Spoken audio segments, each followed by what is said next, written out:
Petite and dangerous. I love it.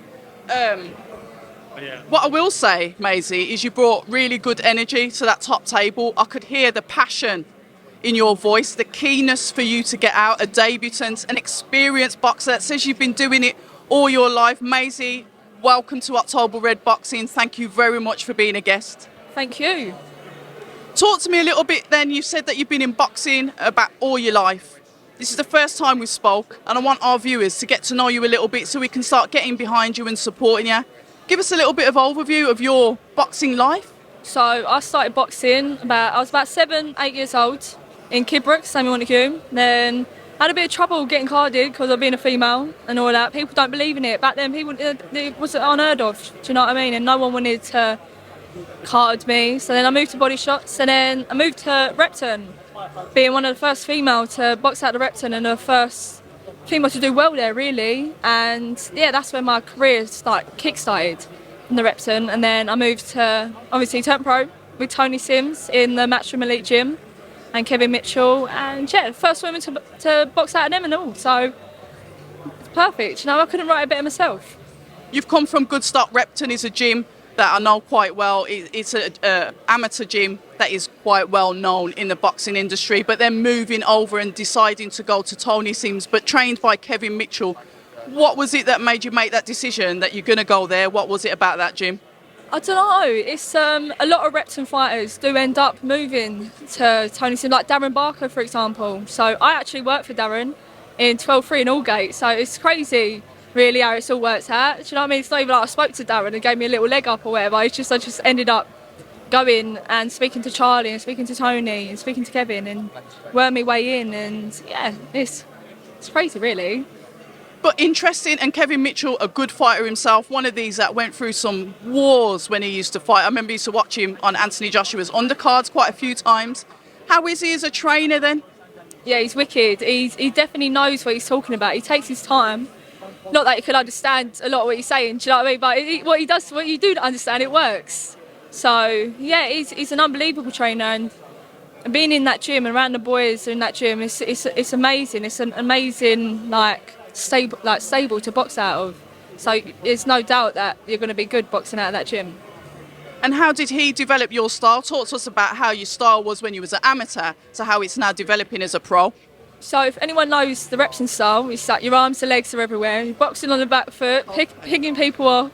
Your hands are down by your waist, a little bit cocky or whatever. But in the program, you can't do that. Do you know what I mean? I don't want to keep some of my good looks. Keep my hands up a little bit more. So Kev's, he's helped me out with that, making sure my hands are up, making sure I understand the difference between the amateurs and the pros. And one thing about Kev, he makes sure you work on what you're bad at.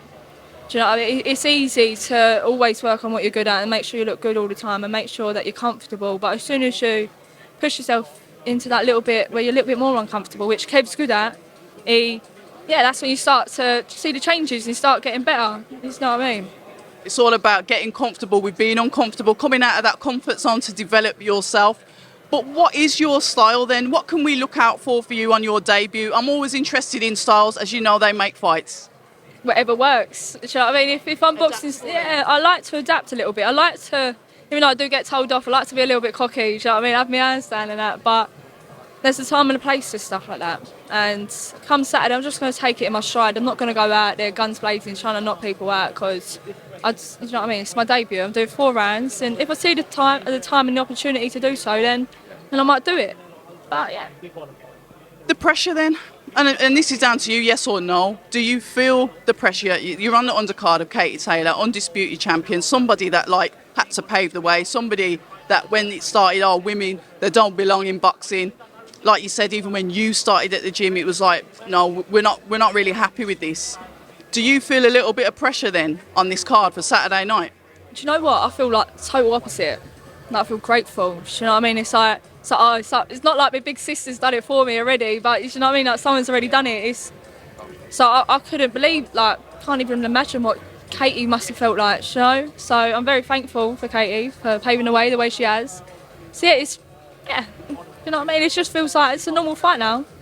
Yeah. And the changes that you're seeing in boxing, obviously we had the all-female card, and I don't want to go down the route of women's boxing. but it is something that is in the spotlight, and I think it will go through this transition, and correct me if I'm wrong, until it just merges into boxing.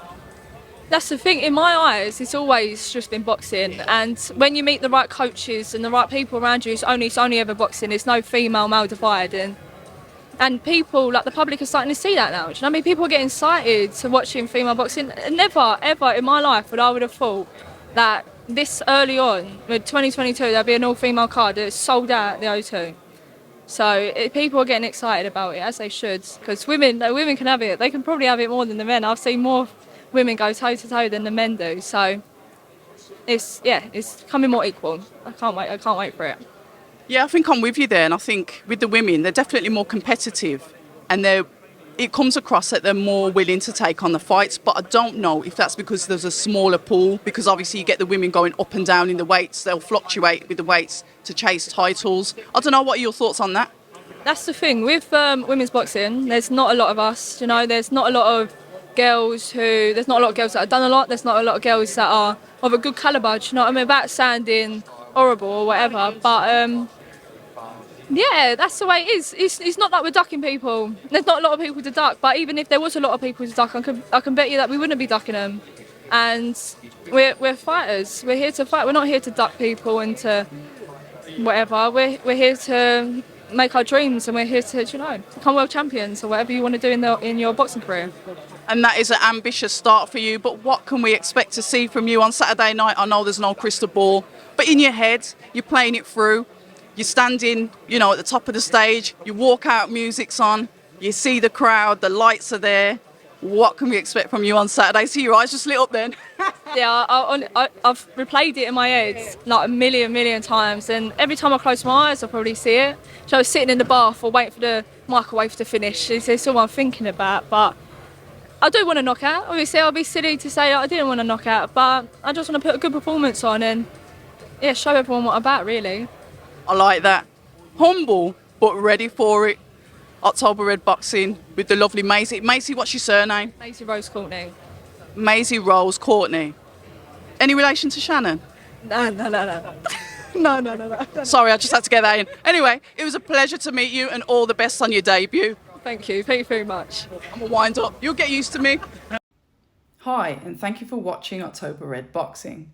Like, subscribe, and tap the bell for notifications. You can also find us on Instagram at October Red Boxing and on Twitter, October Red UK. And remember, at October Red, we stay ready.